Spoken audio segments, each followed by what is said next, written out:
네, 반갑습니다. 오늘 3주차 수업을 진행하도록 하겠습니다. 3주차 수업은 제가 2주차 수업 때 미리 공지한 대로 동영상 수업을 해서 제가 이 파일을 공유를 드리도록 하겠습니다. 그래서 3주차 수업은 동영상 파일 총 3개로 구성이 되어 있으며, 첫 번째는 경제 뉴스 잠깐 보는 시간 한 10분 정도 영상 찍도록 하겠습니다. 두 번째 영상에서는 금융상품, 목적별 금융상품에 대한 수업, 세 번째 영상에서도 목적별 금융상품에 대한 수업 두 번째, 이렇게 해서 총 3개의 영상으로 구성되어 있고요. 두 번째 영상과 세 번째 영상에 보면 제가 녹음을 할 때 2주차라는 표현을 썼는데 2주차가 아니라 3주차 임을 말씀드립니다. 제가 이번 학기부터는 교재를 2개를 사용하다 보니 2주차, 3주차 이렇게 좀 혼란이 있을 수 있는데, 해당 오늘 수업하는 영상은 3주차 수업입니다. 예, 그렇게 총 3개 영상 올려드리도록 하겠습니다. 3월 경제 뉴스에 대해서 첫 번째 영상 시작해 보도록 하겠습니다.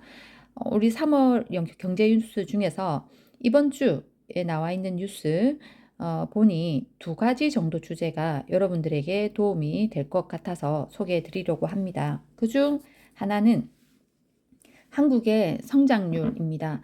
지금 한국의 경제 성장률이 굉장히 이제 낮아졌다, 하향되었다라는 이제 얘기인데요.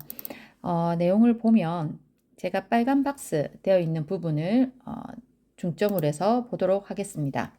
빨간 박스 보시면 경제협력개발기구 OECD에서 17일 한국의 경제 성장률 전망치를 하향 조정했다라고 나와 있어요.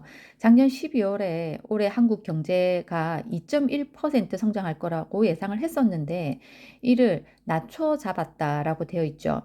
이유로는 도널드 트럼프 미국 대통령의 관세 정책으로 세계 무역이 위축되면서 한국이 직격탄을 맞을 것이란 분석이 반영된 것으로 보이고요. OECD는 무역 정책의 불확실성을 반영해서 세계 경제 성장률도 낮췄습니다. 3.1%로. 그러면서 각국이 새로운 봉상 환경에 대응하기 위해서 구조 개혁과 공급망 다변화를 해야 한다라고 진단을 했죠. 그래서 한국도 역시 경제 성장률을 하향 조정했습니다. 그렇지 않아도 뭐 높은 게 아니었죠. 2.1%면 저희 우리나라가 경쟁 성장률은 약 3% 정도는 나와야 되는데 2.7로 전망을 했었는데 이번에 1.5로 하향 조정했으니 올해 2025년 경제가 굉장히 좋지 않겠다 생각해 볼 수가 있습니다. 두 번째 박스, 세 번째 줄의 두 번째 박스 보겠습니다. 빨간 박스, 고물가 저성장 경고한 OECD라고 되어 있는데요. OECD는 각국의 성장률 전망치를 깎은 반면에 소비자 물가 예상치는 되레 높였다라고 돼 있죠. 그래서 성장은 하지 않으나 물가가 올라가는 좋지 않은 현상이죠. 관세 전쟁으로 각국의 수입 물가가 오름세를 보일 것이라는 관측이 반영됐습니다. 물가는 오르는데 성장 속도는 더뎌지는 이른바 슬로플레이션 우려가 커졌다는 평가입니다. OECD는 올해 G20의 소비자 물가를 3.5%에서 3.8로 0.3포인트 상향 조정했습니다. 유로존은 2.1%에서 2.2%로 높였습니다. 미국은 2.1에서 2.8로 0.7%포인트나 높여 잡았습니다. 관세 인상을 주도하는 미국의 소비자 물가 상향폭은 G20 가운데 가장 높았다. 한국의 소비자 물가 전망치는 1.8%에서 1.9%로 상향 조정이 되었네요. 마지막 박스 보겠습니다. OECD는 한국을 비롯한 각국이 글로벌 불확실성에 대응하기 위해서 공급망 다변화에 나서야 한다고 진단을 했습니다. 공정한 경쟁을 가로막는 규제를 제거하는 동시에 인공지능 AI 기술을 각 부분에 빠르게 도입해서 생산성을 끌어올려야 한다고 제언을 했습니다. 이렇게 이제 신문 기사를 봤는데요. 우리나라가 경제가 굉장히 좋지가 않죠, 현재. 여러 가지 원인이 있겠지만 그중에서도 이제 트럼프에 대한 우려가 굉장히 크고, 그리고 두 번째 AI 기술을 따라가지 못하고 있다라는 원인이 하나 더 있죠. 오늘 신문에 보니까 LG에서 AI 기술 하나를 발표했던데 어쨌든 우리가 이렇게 조금씩 이제 따라가려고 노력은 하고 있지만 현재로서는 현재 시점까지는 AI 기술이 많이 부족하다. 이게 삼성의 우리나라의 그 최대 기업이죠. 삼성에 대한 전망도 부정적인 게 물론 AI 기술이 부족하다라는 것도 있죠. 두 번째 기사를 한번 보도록 하겠습니다. 네. 기사를 보시면 미국 증시가 주춤하자 서학개미가 달러 RP로 피신했다라는 기사입니다. RP 그 가로 보시면 환매 조건부 채권이죠. 다시 사가겠다. 환매. 그러니까 팔았던 것을 채권을 팔았는데 다시 사가겠다. 그게 이제 환매 조건부 채권이거든요. 이런 상품으로 투자자들이 가고 있다라는 건데 제가 이 기사를 선택한 이유는 오늘 우리 그 목적별 금융 상품 중에 RP가 나옵니다. 그래서 여러분들이 그 RP 설명을 들으실 텐데 그 RP를 배울 텐데 이게 오늘자 신문 기사에 나왔길래 제가 한번 실제 우리 현장에서는 이런 RP를 어떻게 활용하고 있는지를 여러분들이 보시면 좋을 것 같아서 미리 설명드리고요. 이후에 한매 조건부 RP 설명 그 두 번째 영상인지 세 번째 영상인지 해서 보시기 바랍니다. 내용을 보면요. 빨간 박스 보도록 하겠습니다. 증시 불안이 심화되며 지금 미국 증시, 한국 증시가 좋지 않죠. 단기 피난처 역할을 하는 환매 조건부 채권 투자가 3년 만에 최대치를 경신했다. 미 주식시장 상승세가 꺾이자 달러 자산을 잠시 맡겨두려는 움직임이 활발해졌다는 분석이 나오고 있습니다. 유로화와 엔화 강세를 점친 RP 상품 수요도 늘어나고 있다. RP 상품을 너무 어렵게 볼 필요는 없어요. 그냥 단기로 돈을 맡겨두는 상품이다 라고 보시면 돼요. 밑에 박스 볼게요. RP는 머니마켓 펀드 MMF죠. 종합자산관리가자 CMA죠. 함께 대표적 파킹형 금융상품으로 꼽힌다. 파킹형 금융상품이 뭔가요? 단기 상품이죠. 여러분들이 많이 아는 파킹형 상품은 입출금 계좌, 뭐 그게 국민은행이든 우리은행이든 입출금 계좌, 그래서 수시 입출금이 가능한 그런 것도 대표적인 파킹형 상품입니다. 다음 글 보면 증권사가 보유한 채권을 잠시 투자자에게 팔았다가 이자와 함께 다시 사들이는 구조다. 말은 어렵죠. 증권사가 보유한 채권을 잠시 투자자에게 판다. 이 말은 뭐냐면 우리 같은 금융 소비자가 증권사에 가서 자금을 단기로 넣어두는 거예요. 이것을 증권사는 채권을 잠시 투자자에게 팔았다라고 표현했지만 우리는 그러면 채권을 샀다라는 개념이잖아요. 채권을 샀다라는 건 뭐냐면 돈을 증권사에 맡겼다라는 거예요. 그래서 그냥 단기 상품에 돈을 입금했다. 그냥 이렇게 이해하시면 됩니다. 다음 글 보시면 기초자산은 주로 국채, 회사채 등 안정성이 높은 채권으로 구성된다. 이런 채권을 담보로 우리가 돈을 입금했다라고 보시면 돼요. 자유로운 입출금이 가능한 수시 입출금형이 있고요. 일주일 미만에서 1년까지 보유 약정을 하면 더 높은 이자 이율을 제공하는 약정형 상품으로 나뉜다. 우리가 은행 가서 수시 입출금이 가능한 계좌를 개설하는 거.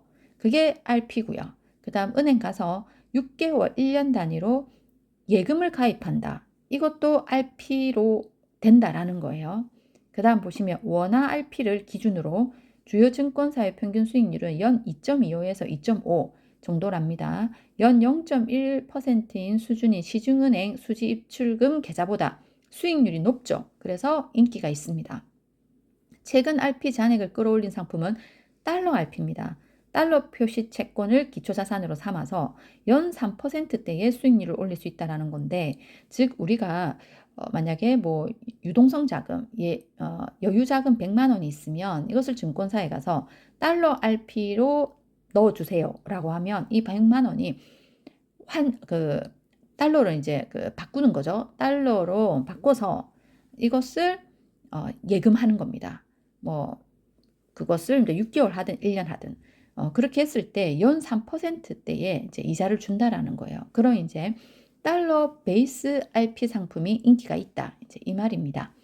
제일 마지막에 붉은 박스 보시면 그러나 RP는 일반적으로 안정성이 높은 상품으로 여겨지지만 원금이 보장되는 것은 아닙니다. 특히 외화 RP는 환율 변동에 따라 손실폭이 커질 수 있다.